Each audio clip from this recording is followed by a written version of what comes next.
Hello everyone, welcome to my YouTube channel Data Toolkit. In today's tutorial, we will see Informatica interview question part 5. So till part 4 we already covered. Now we will see part 5. So let's discuss about the interview question. So first interview question will be like, in sequence generator, there are two ports, next val and current val. So which value is greater? So always remember the current value is higher in sequence generator because it represents the last value that was generated and the next value is the one that will be generated next, which is typically the current value in incremented by 1. Move to the next question. In union transformation, it is work like union or the union all. And if it is work like union all, then how you can remove the duplicates? So answer of the first question is, the union transformation in Informatica works like union all.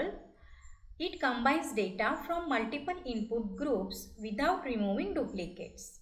So it does not eliminate the duplicate rows.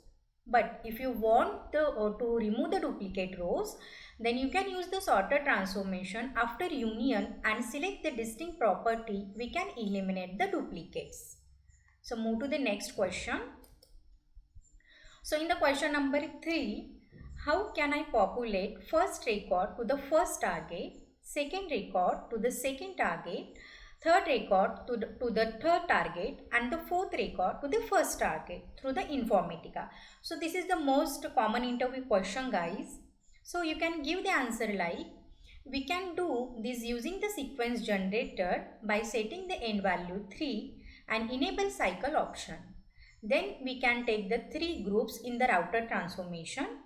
In first group, specify the condition like next val is equal to 1 and pass those record to first target.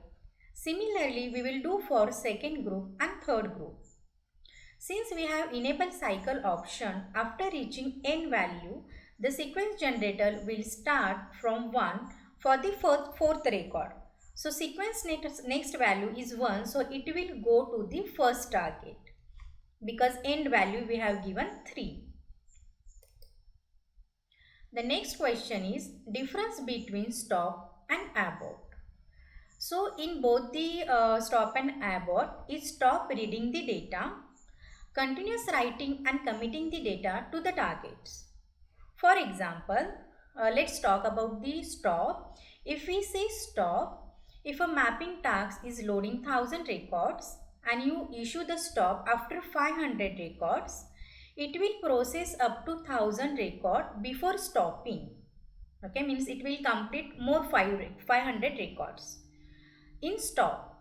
But in abort, if you issue an after 500 records, the task will halt immediately and some records in the current batch may remain unproceed.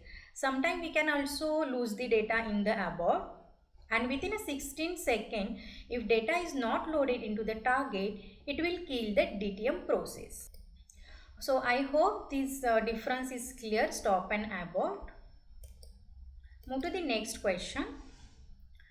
Suppose there are scenario 3 database tables and 1 flat file, and I want to load the data in single target. So how can I achieve this scenario? So to load the data from 3 database tables and 1 flat file into single target, we can use joiner transformation to combine these 3 database tables based on the common key. So for the flat file, use lookup transformation to match and merge its data into the joint database table. We can select. So one more question they will ask you in the interview. So if you are using the joiner transformation, then which types you will select into the transformation? So answer is inner join.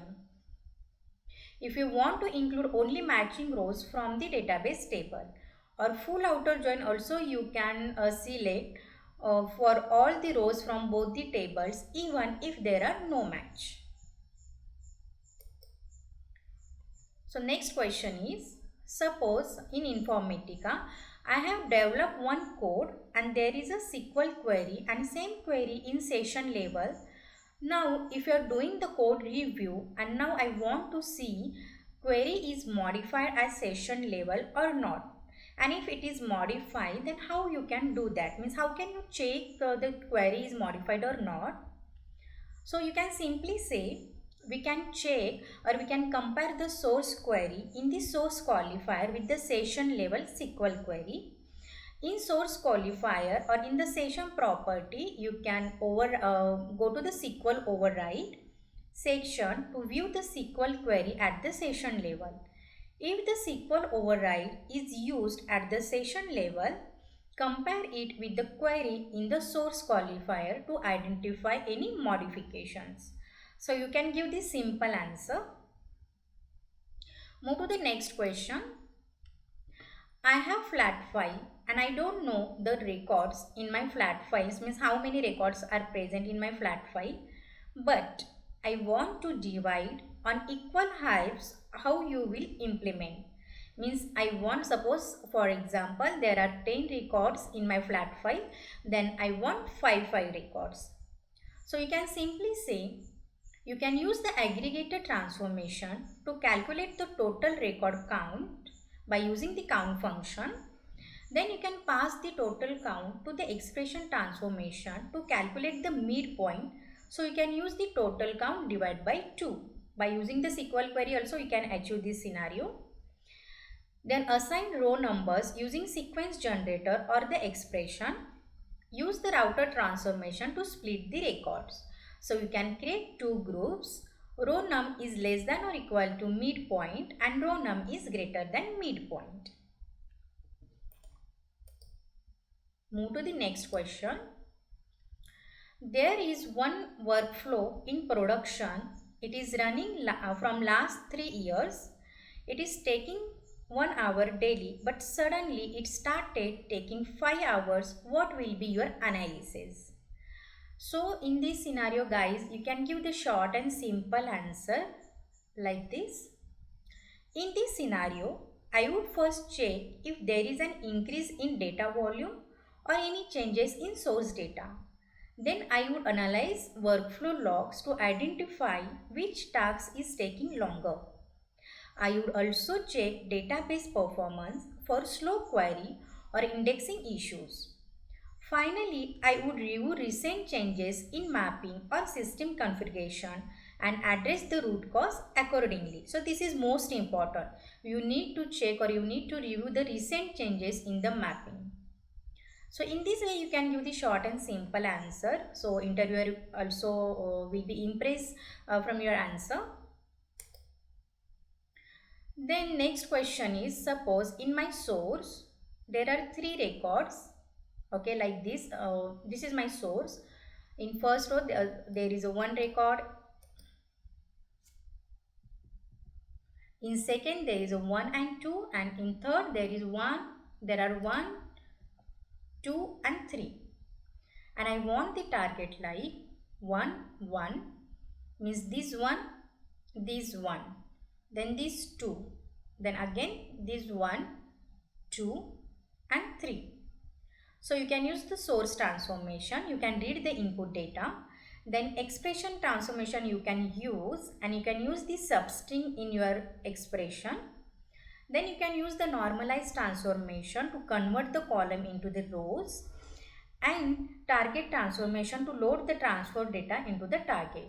So in the expression you can use the output port onum is equal to 1, and again output port you can give the name repeat, and in that you can simply implement this logic substring, then concat 1 2 3 1, then it will take length of your source column into 2 minus 1. So it will give you the accurate result as per expected. Next question is, what kind of benefit you can see in unconnected lookup if we use other than connected lookup? So guys, in unconnected lookup offer improve the performance by reducing processing time, as they don't add extra load to the data flow. They provide the flexibility by being reusable across multiple parts of mapping without requiring additional transformation, and it is just the part of mapping.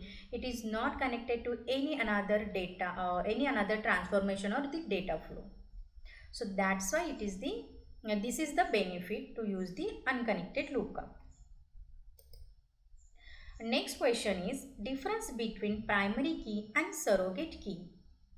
So this is very common interview question. Every interviewer must ask the ETL developer.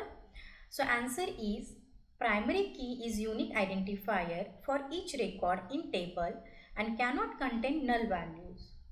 Surrogate key is a system generated unique identifier. For example, you can give one example like for example there are records 10 ABC and address is Mumbai. Then again same record is come like 10 ABC, but this time address is different like Pune. So primary key will not allow that duplicate record, but surrogate key will give the second record, means identify a system generated number it will give. That is unique record it will give or it will consider. So next question, what are the cache and their types in Informatica? So answer is the Informatica server create index cache and data cache. Server store key value in the index cache and output values in the data cache. So guys, I have already created one video. You can see if you go on my channel Data Toolkit, you can see if you want to learn more about the cache, more about the lookup cache, then you can go to the chapter 40. So you will be understanding better way. So move to the next question. What happens when no fields are selected as group by field in aggregator? So answer is it will pass the last record to the target. So one more question interviewer will be asked you in the interview. If you select all the ports, then what will happen? So answer is you will get the unique records. Move to the next question. By using which transformation we can find unique records? So sorter transformation, by using aggregated transformation and rank transformation. Interviewer will also ask you like how you can eliminate the duplicate record, so you can give same answer. So guys, this is all about today's tutorial. If you enjoy this video, please like, comment and share my videos as much as possible. Please keep learning and watching my video. Thank you.